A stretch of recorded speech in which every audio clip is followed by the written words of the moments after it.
നമസ്കാരം പ്രിയമുള്ളവരെ.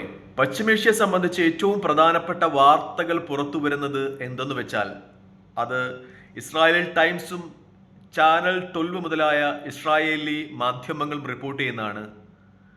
ഇസ്രായേലി പ്രധാനമന്ത്രി ബെഞ്ചമിൻ നെതന്യാഹുവിനെ അമേരിക്കൻ പ്രസിഡന്റ് ഫോൺ ചെയ്തു എന്നതുമായി ബന്ധപ്പെട്ടാണ്.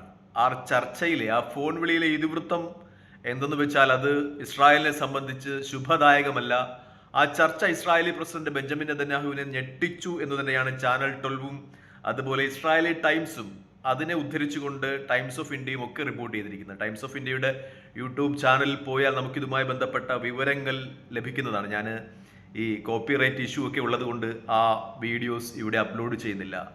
ആ ഫോൺ വിളിയുടെ ഇതിവൃത്തം എന്ന് പറയുന്നത് ഇങ്ങനെയാണ്: ഇറാനും അമേരിക്കയും തമ്മിലുള്ള പ്രശ്നങ്ങൾ പരിഹരിക്കുന്നതിന് അമേരിക്ക ആഗ്രഹിക്കുന്നു. കാരണം ദീർഘനാളായി ഇറാനും അമേരിക്കയും തമ്മിൽ പ്രശ്നങ്ങളാണ്, ഉപരോധമാണ്, അങ്ങോട്ടും ഇങ്ങോട്ടും വാഗ്വാദമാണ്, യുദ്ധത്തിന്റെ നിഴലിലാണ്. ഈ പ്രശ്നങ്ങളൊക്കെ പരിഹരിക്കുവാൻ അമേരിക്ക ആഗ്രഹിക്കുന്നു, ഡൊണാൾഡ് ട്രംപ് ആഗ്രഹിക്കുന്നു. അതിന് ഇറാന്റെ ആണവായുധ നിർമ്മാർജ്ജനം ഒരു ഉപാധിയല്ല, അതിന് തൻ്റെ കയ്യിൽ ഒരു ഫോർമുലയുണ്ട്, ഒരു സൂപ്പർ ഫോർമുലയുണ്ട് എന്ന അർത്ഥത്തിൽ ഡൊണാൾഡ് ട്രംപ് ബെഞ്ചമിൻ നെതന്യാഹുവിനെ ഫോൺ വിളിച്ചിരിക്കുന്നു എന്ന വാർത്തയാണ് അന്തർദേശീയ മാധ്യമങ്ങൾ, പ്രത്യേകിച്ചും ഇസ്രായേലി പത്രങ്ങൾ ടൈംസ് ഓഫ് ഇസ്രായേലും ചാനൽ 12ഉം ഒപ്പം ഇന്ത്യൻ മാധ്യമമായ ടൈംസ് ഓഫ് ഇന്ത്യയും ഒക്കെ റിപ്പോർട്ട് ചെയ്യുന്നത് എന്നാണ് ഏറ്റവും വലിയ യാഥാർത്ഥ്യം. അതായത് ഇറാന്റെ ആണവായുധ നിർമ്മാർജ്ജനം അല്ല ഇറാൻ അമേരിക്ക ചർച്ചകളിലെ വിധി നിർണ്ണയിക്കുന്നത്. അതായത് ഇറാനെ ഒരുപക്ഷെ സമാധാനപരമായ ആവശ്യങ്ങൾക്ക് യുറേനിയം സമ്പുഷ്ടീകരിക്കുവാൻ അനുവദിച്ചുകൊണ്ട് 3.67 എന്ന രീതിയിൽ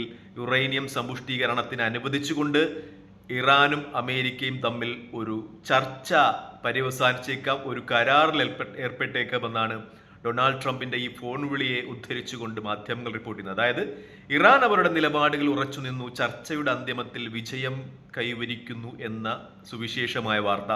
അത് ഇസ്രായേലിനെ സംബന്ധിച്ച് വലിയ തിരിച്ചടിയാണ് എന്ന രീതിയിൽ തന്നെയാണ് അന്താരാഷ്ട്ര മാധ്യമങ്ങളൊക്കെ ചർച്ച ചെയ്യുന്നത്. കഴിഞ്ഞ ദിവസം ഡൊണാൾഡ് ട്രംപിന്റെ ഒരു പ്രസ്താവന ഉണ്ടായിരുന്നു: ഇറാൻ അമേരിക്ക ചർച്ച വിജയകരമായി പര്യവസാനിക്കുന്നു, ഇറാൻ ഒരുപക്ഷെ യുറേനിയം സമ്പുഷ്ടീകരണം നിർത്തിയേക്കാം എന്ന രീതിയിലൊക്കെ ഡൊണാൾഡ് ട്രംപിന്റെ ഭാഗത്തു നിന്ന് കഴിഞ്ഞ ദിവസങ്ങളിൽ പരാമർശമുണ്ടായിരുന്നു. പക്ഷെ അതിന് മസൂദ് പെഷസ്കിയാൻ, ഇറാന്റെ പ്രസിഡന്റ്, മറുപടി കൊടുത്തത് ഇങ്ങനെയാണ്: ഇറാൻ ഒരിക്കലും ആണവായുധ സമ്പുഷ്ടീകരണം, യുറേനിയം സമ്പുഷ്ടീകരണം നിർത്തിവെക്കില്ല. ഇനി അമേരിക്ക കൂടുതൽ ഉപരോധങ്ങൾ ഏർപ്പെടുത്തിയാലും ഇറാൻ ജനത പട്ടിണി കിടക്കില്ല.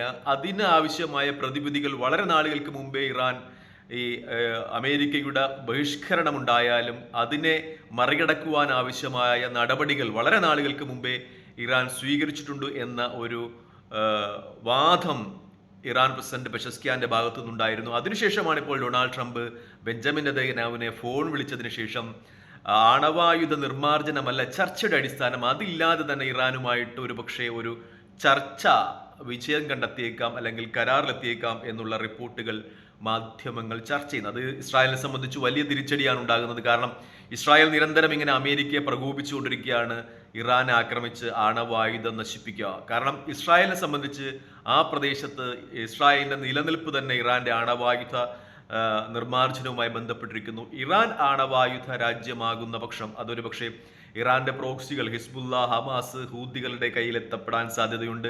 അത് ഇസ്രായേലിനെ സംബന്ധിച്ച് വലിയ ഭീഷണിയാണ്. അത് ഇസ്രായേൽ എന്ന് പറയുന്ന രാജ്യത്തിന്റെ നിലനിൽപ്പിൽ തന്നെ ചോദ്യം ചെയ്യുന്ന ഒരു സംഗതിയാണ്. അതുകൊണ്ട് തന്നെ ഒരുപക്ഷെ ഇപ്പോൾ അമേരിക്ക കൂടുതൽ ഇറാൻ അല്ലെങ്കിൽ ഹൂതി അനുകൂല മനോഭാവങ്ങളിലേക്ക്, നേരത്തെ ഹൂതികളുമായിട്ട് ചർച്ച നടത്തി ചെങ്കടൽ വഴിയുള്ള അമേരിക്കയുടെ കപ്പലുകൾ ആക്രമിക്കില്ല എന്ന് ഹൂതികളുടെ കയ്യിൽ നിന്ന് ഉറപ്പ് വാങ്ങിയിരുന്നു. അതുപോലെ തന്നെ ഹൂതികൾ അമേരിക്കയുടെ കപ്പലുകൾ, അതായത് ചെങ്കടൽ വഴിയാണ് അമേരിക്ക ഏറ്റവും കൂടുതൽ ക്രൂഡ് ഓയിലുകൾ അമേരിക്കയിലേക്ക് എത്തിക്കുന്നത്, ആ കപ്പലുകൾ ഉപരോധിക്കും അല്ലെങ്കിൽ അമേരിക്കയിലേക്ക് ക്രൂഡ് ഓയിൽ എത്തിക്കുന്ന ഒരു സമ്പ്രദായം തടയുമെന്ന ഹൂതികളുടെ പ്രഖ്യാപനത്തെ തുടർന്ന് ഹൂതികളുമായിട്ട് ഒരു സമാധാന കരാറിൽ അമേരിക്ക എത്തിയിരുന്നു.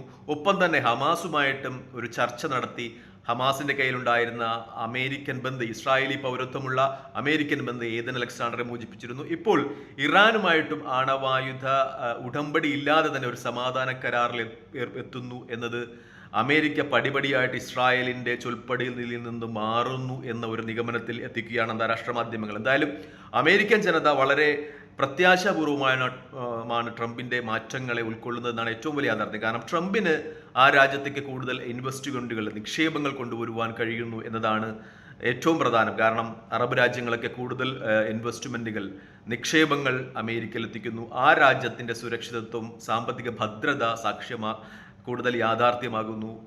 ഇസ്രായേലിനെ കൈവിട്ടാണെങ്കിലും അമേരിക്ക കൂടുതൽ സാമ്പത്തിക ഭദ്രതയിലേക്ക് നീങ്ങുന്നു എന്നാണ് ഏറ്റവും പ്രധാനപ്പെട്ട കാര്യം. എന്തായാലും ഇപ്പോൾ അമേരിക്കൻ പ്രസിഡന്റ് ഡൊണാൾഡ് ട്രംപിന്റെ ഫോൺ വിളി ഇസ്രായേലി പ്രധാനമന്ത്രി ബെഞ്ചമിൻ നെതന്യാഹുവിനെ വിളിച്ചതാണ് മാധ്യമങ്ങൾ ഏറ്റവും കൂടുതൽ പ്രാധാന്യത്തോടുകൂടി ചർച്ച ചെയ്യുന്നത്.